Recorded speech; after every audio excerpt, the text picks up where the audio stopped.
Տիկին Կարապետյան, խոսեմ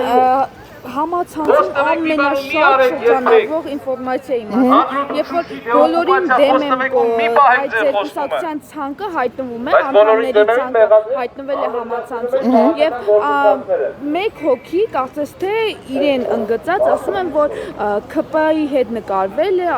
Ալեն Սիմոնյանի, Նիկոլ Փաշինյանի, սա ուզում եմ հասկանալ ինչպես կմեկնաբանեք։ Տեսեք, հրաշալի մի պրոյեկտ էին մտածել, բոլորին դեմ է մի ժողովուրդը ինչ էին արել, բաց հարթակ էին ստեղծել, որտեղ յուրաքանչյուրը ցանկացած մարդ, այդ թվում նաև դուք, այդ թվում նաև մեզ լսող մարդիկ, իրենք կարող էին գալ, գրանցվել, տվյալները ներկայացնել եւ մասնակցել ընտրություններին, այսինքն թեկնածու լինել։ Սրանից օգտվելով նաև գրանցվել էր մեկ անձ, որը իսկապես այդպիսին փաթաթված նկարներ։ Սա կարող էր եւ ուղարկված մարդ լինել, սա կարող էր այս մարդը նաև իսկապես մեծ ցանկություն ունենար մասնակցելու ընտրություններին, չգիտեմ, մտափոխվածներ, հազար ու մի բան կարող լիներ։ Այսինքն դա շատ նորմալ process է, երբ որ process-ը ժողովրդավարական է, երբ որ process-ը բաց է եւ թափանցիկ, ամեն ինչ կարող է լինել։ Չի կա անգամ այն իրավիճակներում, որտեղ մի անձ է որոշել, թե ինչ պիտի արվի, ով պիտի ցուցակի որ մասում լինի, միևնույնն է, եղել են մարդիկ, ովքեր այլ թիմից են եղել, դա շատ նորմալ է։ Իսկ ժողովրդավարությունը ինքը, այսպես ասած, ունի այդպիսի թերություններ, հա, այդպիսի իրավիճակներ կարող են տեղի ունենալ, ոչ մի սարսափելի բան չկա, արդյունքում երբ որ դրվեց քվեարկության, ստացվեց այնպես, որ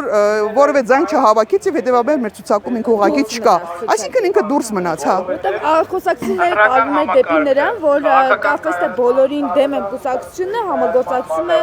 քաղաքացիական պայմանագիր կուսակցության։ Դա բացառվում է միտեղ, որտեղ կան մարդիկ, ովքեր հակադրվում են եւ վաղուց են հակադրվում Նիկոլ Փաշինյանին, մասնավորապես մարդիկ, ովքեր ինձ անձնապես ճանաչում են կամ լսել են իմ մասին, դժվար թե նման հիմարությանը հավատային, որովհետեւ անպատասխանատու հայտարարություն է։ Ես ու Նիկոլ Փաշինյանը անհամատեղելի ենք։ Նիկոլ Փաշինյանը, թեպետ ասեմ, Նիկոլ Փաշինյանը պիտի երազի, որ մենք գանք իշխան, ես լինեմ, ունենամ բարձր պաշտոններ, ինչու, որովհետեւ ես ասել եմ, որ ես երաշխավորում եմ իրենց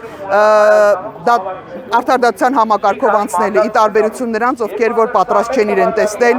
արդարադատության համակարգում, կարծում են, որ այլ ավելի խիստ մեթոդները ավելի կիրառելի են, որպես պետությունը հայրենիքը ժողովրդին դավաճանած մարդու։ Այնպես որ Նիկոլ Փաշինյանը պիտի երազի, որ գինան լինի երկրի հաջորդ վարչապետը, իսկ